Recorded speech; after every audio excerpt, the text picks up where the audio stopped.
Well, good afternoon. Good afternoon, Oren. How are you? I'm great. We're going to make pita today. Really? Yeah, really. Okay. Now, why are we making pita today? Well, because we want to experiment with a recipe that uses whole wheat and regular wheat flour. Are we? Yes. No. I want to use half whole wheat today. All right. We're going to make it very similar to the way we make regular pitas. Absolutely. The only thing we're going to change is the amount of whole wheat flour versus regular flour. Let's get started. What do we need for this?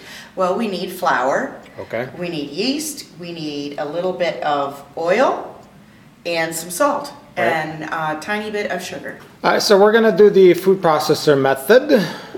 This method is Oren's favorite method, and it's a darn good method, to be honest with you. You were so short of the. You were so short of the 1.5 cup here that it's not even. Oh gosh. You were. Oh, I tell you, what a wuss. Let's see if I can do better on this one. Okay. Okay. Well, our point is really that you don't need to measure, but that one really had a big hair pocket. Oh, How about that? Is that better? That's fine. Okay. I'm just, all right. How about a teaspoon or a tablespoon of sugar? a teaspoon, a teaspoon and a half. It really doesn't matter too much. It's just to get the yeast. Just to get it working. Yes. Teaspoon and a half. And yeast. How much would you like? 1 1/4. 1 1/4, he says. All right. 1. You can eyeball it. I tried eyeballing the flour and you gave me the evil eye. 1 1/4. Okay. Oh, okay. Wow. There's our ingredients. Oh, a little salt. You want to put the salt in now or later? Yeah, let's put salt. And how much do you like? A nice pinch. A nice pinch. A nice size pinch, which I would. Probably about 1/4. A teaspoon, actually. Oh, you want a whole teaspoon? Yeah. All right, we can do that. That's a pretty good size pinch. Yep. All right. A generous pinch. Like a generous plop of salt. You have to have salt in bread. Yes. Bread, pasta, all those things. You got to have salt. Helps with the development of the. Absolutely, with the yeast. The gluten and all that. Yeah, absolutely. Stuff. Okay, so I'm going to just pulse it together a little bit. So it gets a little mixed. And how much water am I going for? This is going to take about 1.5 cups, maybe a little less, but we'll see. So what I've learned from my experimenting with whole wheat flour is that because the way it's processed, it's not processed as fine as regular white flour. All-purpose flour, and it soaks up the liquid much slower. Okay.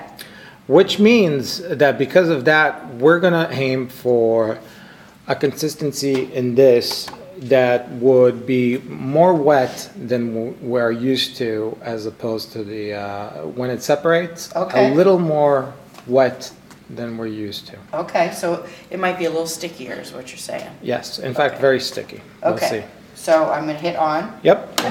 And I'm going to gently add my 1 cup.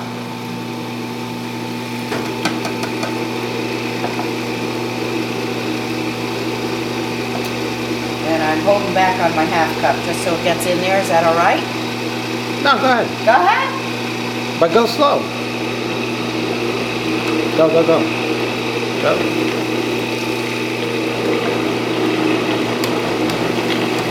Oh, in fact, you'll need more. All of it.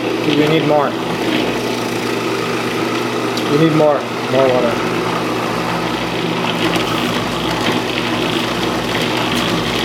More. More? That's pretty sticky. A little more. Okay, so we've done processing the dough, and why don't we touch it and see how? It's a little sticky, but but it looks nice together. It's good looking. Right. Now, notice that we did something very different with this, is that we didn't add the oil while processing. And the reason is because it takes longer for the liquid to absorb in the flour. If it has oil surrounding it? If it has oil added, incorporated to it while it's processing, then it would make the liquid harder to go into the flour. Into the granules of flour. Right, so Okay. that's why we All right. don't add it in the food processor. At this point. But we add it generously into the bowl. A little bit more than that? That's No, about a that's tablespoon. good. Yeah, that's good. Okay. Just rub it around. Okay. We'll shape this into a bowl if we can, and we'll move Go it. from there. Yep. Look how Elastic. elastic it is. Yes, that's how it should be. And surprisingly enough, it's going to really firm up. As the water is absorbed into the flour? Yes. Okay. Okay, and we'll cover it, and we'll let it rise, double or so. And for this, we just use regular vegetable oil. For pitas, we really don't want to introduce any Flavor to it? flavor to it. Gotcha. All right, so we'll be back. All right, so we're back. The dough has risen a little, or doubled. We're gonna basically right now take the dough out and into a well-floured surface. You can knead it a little. A little? Yeah.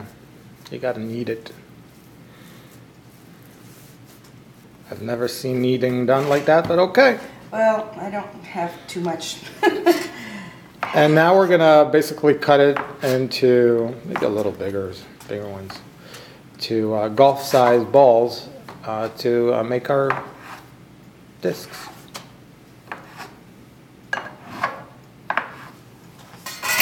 How many did we get here? 12? 12. Wow, that's actually how much you should get. Okay, so we're gonna just make gonna balls, okay. and we're gonna set them aside, and just make nice balls. You know why? Because when we flatten them, we want them to not have any rips in them. Okay. Okay. So let me demonstrate the balls. The technique. ball. No, there's there's that way, and there's another way to do it. Okay. All right. Hang on. But Let me get mine but done. what we don't want is stuff like that. He doesn't like my balls. I don't like your balls. Okay, so these are no good. So one way to do it is grab the outside and bring it in inside, and basically it's going to create a nice seal. See, and then we can roll it a little, and it makes a nice, Beautifully rounded. beautiful rider. And try to avoid these scars. Okay. Because All right. what happens No scars. when you flatten it, this is what prevents the pita from puffing up nicely. You think so? Oh yeah. Okay. So this one too, basically grab the outside in.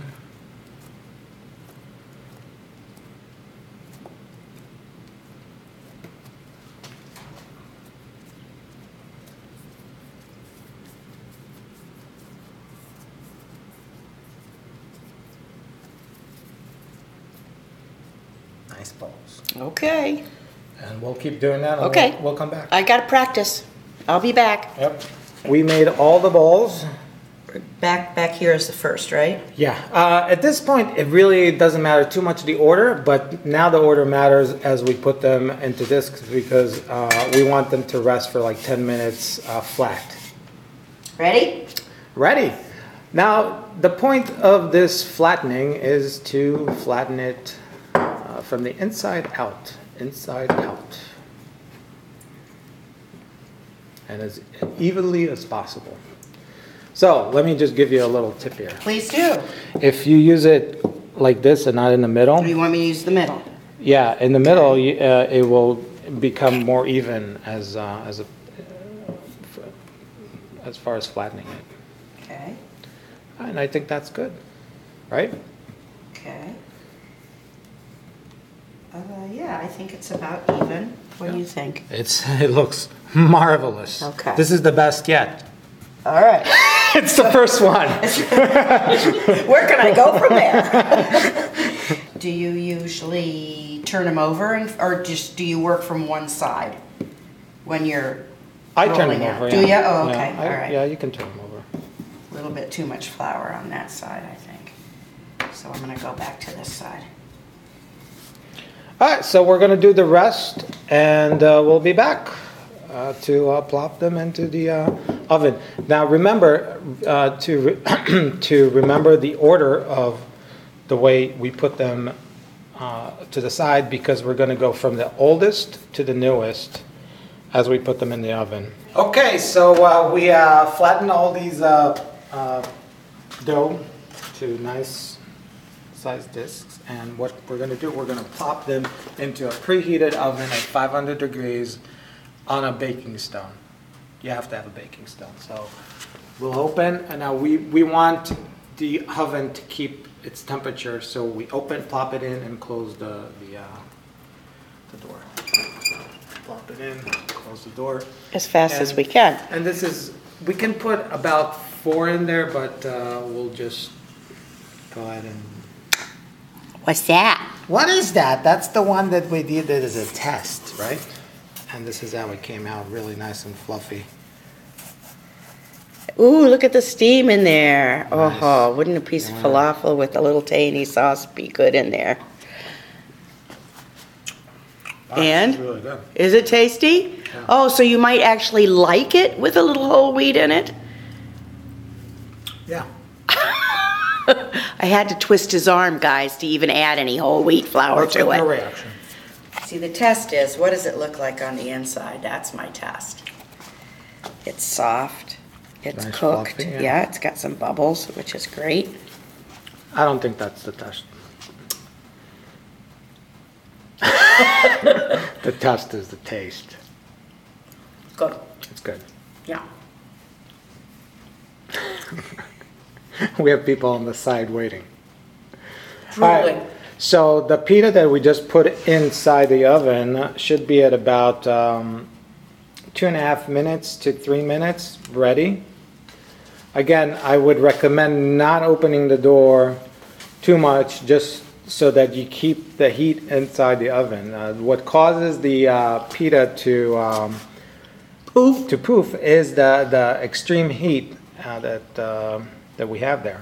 So let's quickly just do a quick test just to see where we at, because we didn't put a timer for some reason. But here we are. It puffed up. We can flip it. I'll let it go for a little more. Now, did you see, because we formed them so nicely, they don't have lines going through them, and they're very uniform. Mm-hmm. You're right. You're right. Absolutely. All right, so I think this one is ready. I will go ahead and plop it out. And put it in, cover, and we'll put the rest. Now I'm going to put 3 at a time, and we're going to cut. Actually, let's wrap this video up because we're going to need to work fast together. So what did we learn in this video? We learned how to make a whole wheat, half whole wheat, half regular wheat pita. Right. From scratch with a delicious soft interior. Delicious? Delicious. That's not descriptive enough? Yeah, I guess. But the point is that, you know what? Whole wheat pita does work. And if you want to add some more of the stuff that isn't whole wheat into your diet, this is probably a way to do it. Painless way. Yeah, it was really easy.